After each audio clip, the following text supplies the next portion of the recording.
नमस्कार, मैं संकेत अवटे। एक्चुअली मार्केट में आज घमासान मचा हुआ था।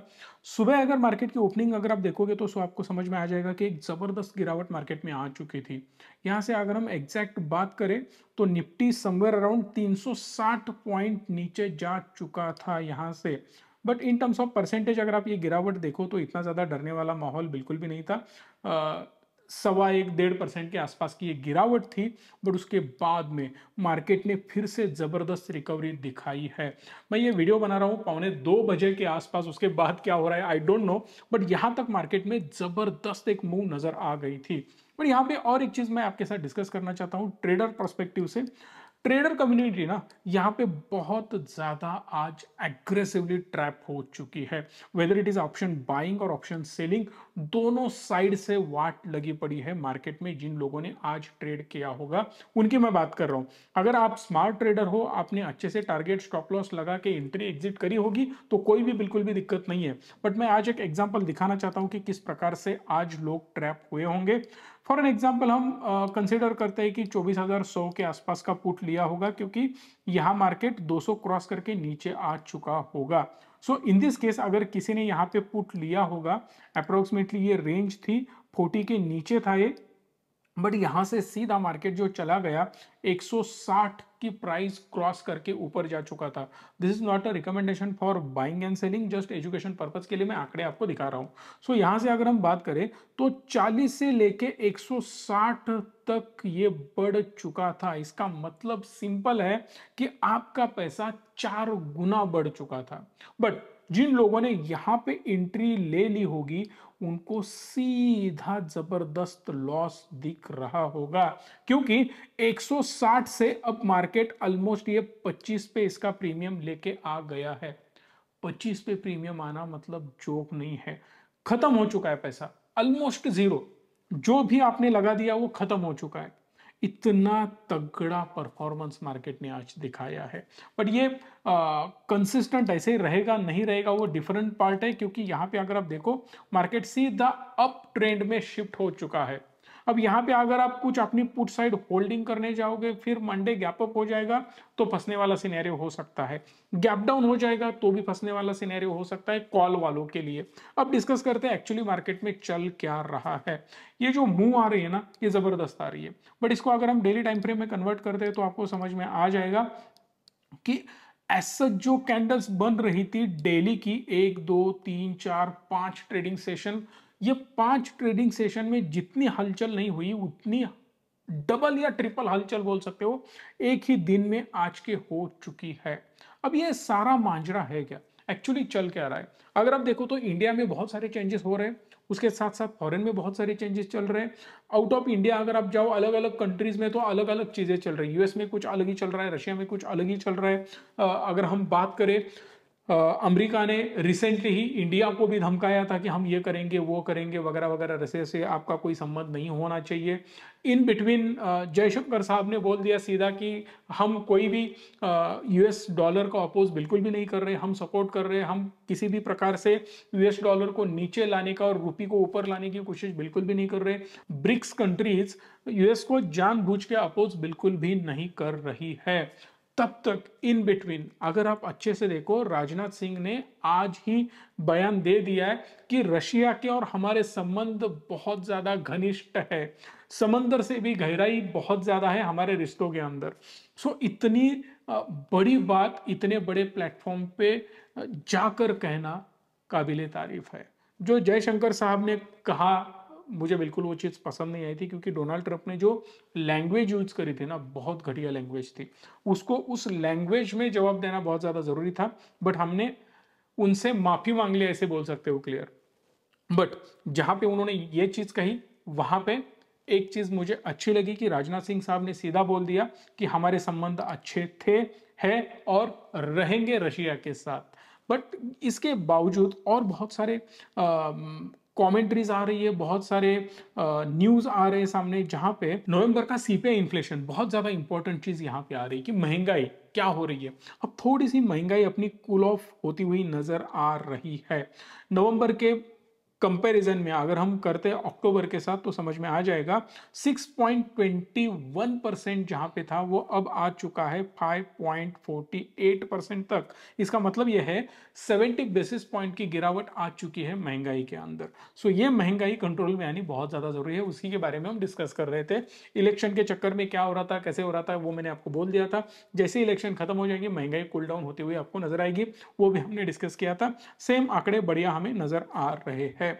फूड इन्फ्लेशन जो बढ़ा हुआ था उसका भी रीजन मैंने बोला था कि क्यों बढ़ रहा है, क्या हो रहा है, महाराष्ट्र के इलेक्शन में कैसी चीजें चल रही है।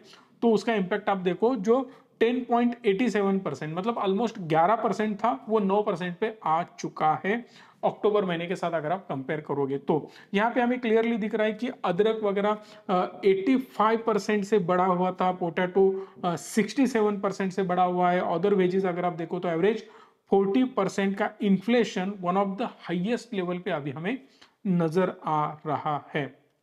कम क्या हुआ है, sugar, eggs, fruits, milk, personal care की चीजें और ट्रांसपोर्ट भी हमें कम होता हुआ नजर आ रहा है। बात करते हैं आईआईपी की, उसकी भी ग्रोथ आ चुकी है जो कि 3.5% जा चुका है अगेंस्ट 3.1%। ये भी बहुत अच्छी बात है। आईआईपी प्रोडक्शन बढ़ना बहुत ज्यादा जरूरी था, वो बढ़ता हुआ नजर आ रहा है और इससे एक पॉजिटिव इंपैक्ट ओवरऑल मार्केट पे आता हुआ हमें नजर आ रहा है। अब उसमें भी एक इंपॉर्टेंट चीज मैं बार बार क्रिटिसाइज कर रहा हूं इंडियन पॉलिसी को, जहां पे ईसीबी, यूरोपियन सेंट्रल बैंक, इन्होंने रेट कट कर दिया है। इन्होंने ही पहली बार रेट कट किया होगा अगर आपको याद होगा तो, right. So one of the fastest moving decision इन्होंने लिया था, फर्स्ट मूवर एडवांटेज इन्होंने लिया था और पहला डिसीजन रेट कट का लिया था। इन्होंने ऑलरेडी 4 टाइम इस बार रेट कट कर दिया है, 4 रेट कट्स ऑलरेडी इन्होंने कर दिए। बहुत एग्रेसिव और जबरदस्त बात है। 50 बेसिस पॉइंट का रेट कट सभी को अनएक्सपेक्टेड था, यूरोपियन कंट्रीज चौंक गई है, उसके साथ साथ मुझे भी धक्का लगा कि भाई साहब फिर से 50 बेसिस पॉइंट का रेट कट। और इंडिया में हम गवर्नर बदलने में ही टाइम बिता रहे हैं, बट जो एक्चुअल फंडामेंटली चेंजेस इंडिया में होने चाहिए रेट कट के बारे में वो नहीं मुझे नजर आ रहा है। बट मेरे हिसाब से फरवरी में कम से कम ये डिसीजन होना चाहिए। शक्तिकांता दास ने बोला था कि फरवरी में भी हम रेट कट बिल्कुल भी नहीं करेंगे, बट मुझे लग रहा है कि नए गवर्नर कुछ ना कुछ इसके बारे में सोचेंगे, क्योंकि जितना डिले करते जाएंगे उतना ज्यादा इंडस्ट्री हैम्पर करती हुई इंडिया के अंदर हमें नजर आ सकती है। उसी में फेड की एक न्यूज आ रही है, फेड में बोला जा रहा है कि उनका मे भी रेट कट हो सकता है 25 बेसिस पॉइंट का। वहां पे ना मैक्सिमम ब्यूरोक्रेट्स हो या गवर्नमेंट ऑफिशियल्स हो, सब लोग अभी रेट कट के फेवर में है। इवन मुझे लगता है डोनाल्ड ट्रंप भी है और इलॉन मस्क तो है ही है। इलॉन मस्क तो पॉलिसी बनाने में जुटे हुए हैं, डोनाल्ड ट्रंप का आगे का प्लान रोड मैप बनाने में जुटे हैं, वो वहां पे बिजी है। बट मेरे हिसाब से वहां पे रेट कट डेफिनेटली हो सकते हैं, ये मेरा अनुमान है। तो रोड मैप से याद आया कि बहुत सारे लोग बोलते हैं कि 10,000 इन्वेस्टमेंट करके किस प्रकार से कमाई करी जा सकती है, मैं कैसे इन्वेस्ट कर सकता हूँ, म्यूचुअल फंड में हो या अदर किसी एसेट क्लास में हो, सो दैट डाइवर्सिफाई करके मैं इन्वेस्टमेंट कर लूंगा, रिटायरमेंट का प्लानिंग मैं कर लूंगा, एक अच्छा कॉर्पस कैसे बनाया जा सकता है, उसके बारे में मैंने डिटेल वीडियो अभी शूट कर लिया है। मराठी संकेत पे आपको वही वीडियो देखने मिल सकता है जल्द से जल्द, सो दैट वो भी याद रखना। बात करते हैं टाटा मोटर्स की, जो हमने वीडियो में डिस्कस किया था। मराठी संकेत चैनल पे मैंने वीडियो पब्लिश किया है, अगर आपने देखा नहीं होगा तो जाके एक बार देख लेना। वहां पे हमने क्लियरली बोल रखा था कि टाटा मोटर्स को अपने रेट्स बढ़ाने होंगे, अगर वो नहीं बढ़ाएंगे और ज्यादा प्रॉब्लम में फंस सकते हैं। सो उनका कैलकुलेशंस किस प्रकार से हम उनकी ग्रोथ आगे देख रहे हैं, वही ग्रोथ आती है नहीं आती है तो क्या होगा, उसके बारे में डिटेल डिस्कशन हमने किया था। सो प्लीज एक बार जाके वो वीडियो आपको देखना है, जाके देख लेना। यहां पे उन्होंने अभी बोल दिया है कि हम प्राइस हाइक कर रहे हैं कमर्शियल व्हीकल की 2% से। सो 2% से अगर वो प्राइस हाइक कर देते हैं तो बहुत बड़ा इंपैक्ट आता है। 2% ऑपरेटिंग प्रॉफिट मार्जिन सीधा 2% से बढ़ सकते हैं। बढ़ेंगे नहीं बढ़ेंगे that is secondary part, but यहाँ पे क्लियरली नजर आ रहा है कि एक पॉजिटिव डिसीजन इन्होंने ले लिया है। सो डिफेंस से एक न्यूज आ रही है, वहां से एक बहुत बड़ी खबर है, जहां पे 20,000 करोड़ का ऑर्डर एल और HAL हिंदुस्तान एरोनॉटिक्स लिमिटेड को मिल चुका है। 12 सुखोई 30 फाइटर जेट्स HAL बनाएगा, जिसको 13,000 करोड़ का ऑर्डर ये मिल चुका है। सो ऑटो हविट्जर्स बनाएंगे L&T, जो कि 7,000 करोड़ के ऑर्डर। L&T थोड़ा लैगिश नजर आ रहा है, बहुत ज्यादा मूवमेंट L&T में नहीं है, फिर भी ऑर्डर अच्छी खासी मिल रही है। एल&टी इतनी बड़ी कंपनी फिर से चर्चा में आ चुकी है और बढ़िया परफॉर्मेंस दिखा रही है। खास बात यह है कि दोनों चीजें नासिक में मैन्युफैक्चरिंग होगी। बात करते हैं एचएएल की। एचएएल 30% क्रैश हो चुका था और उसके बावजूद उसने फिर से 21% की रैली दिखा रखी है। ऑलमोस्ट वो अपने टॉप के ऊपर आने की कोशिश कर रहा है। सो इलेक्शन में जो भी हो रहा था, जैसे भी चीजें चल रही थी, अब धीरे धीरे मतलब इलेक्शन पे स्पेंडिंग बहुत ज्यादा हो रहा था। अब उसमें मुझे नहीं फंसना है कि वो कौन सी अनाउंसमेंट करी, पैसा कहाँ पे खर्चा हुआ, बट धीरे धीरे फिर से डिफेंस के ऊपर फोकस गवर्नमेंट का बढ़ता हुआ नजर आ रहा है। बात करते हैं जोमेटो की। जोमेटो को ऑलमोस्ट 800 करोड़ की नोटिस आ चुके हैं जीएसटी के बारे में। जीएसटी है 400 करोड़ का और पेनल्टी है 400 करोड़ की। ये 2019 के आसपास का मामला है। अभी वो मुर्दा गड़ा हुआ उखाड़ लिया है जीएसटी वालों ने। एक्चुअली ये जो गंदी चीज है ना, ये नहीं होनी चाहिए। समझो 2019, 20, 21, 22 जो भी मैटर है उसी साल में आपने निपटना चाहिए ना। जो भी ऑडिट करना है तभी करो। अब आप उठ के बोलोगे कि उसके ऊपर अब 400 करोड़ की पेनल्टी लगाएंगे, ये गलत चीज है। गवर्नमेंट ने ही या जीएसटी डिपार्टमेंट ने उनके एम्प्लॉय पे पेनल्टी लगानी चाहिए कि भाई तुमने ये मामला तब रेज नहीं किया, आज रेज कर रहे हो, इतना ज्यादा डिले कर रहे हो।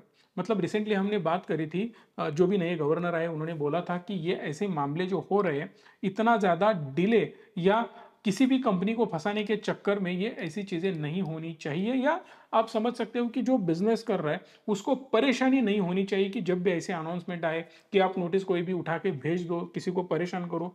अच्छे से कंफर्म करो, अच्छे से उसके ऊपर काम करो और फिर नोटिस भेजो। ये जो हो रहा है ना, क्लियरली हरेसमेंट है किसी भी कंपनी की, ये मुझे लगता है। आपका ओपिनियन आप मुझे कमेंट बॉक्स में बता सकते हो। बात करते हैं जोमेटो की। जोमेटो अप्रोक्सीमेटली ओपन हुआ था 278 को, फिर से वापस वो जंप लेता हुआ नजर आ रहा है और 287 पे अभी फिलहाल ट्रेड कर रहा है। मैं 2 बजे की बात कर रहा हूं। आई होप कि आपको वीडियो अच्छी लगी हो, इसीलिए आप लाइक, शेयर और चैनल को सब्सक्राइब भी करेंगे। धन्यवाद। Stay tune and stay positive.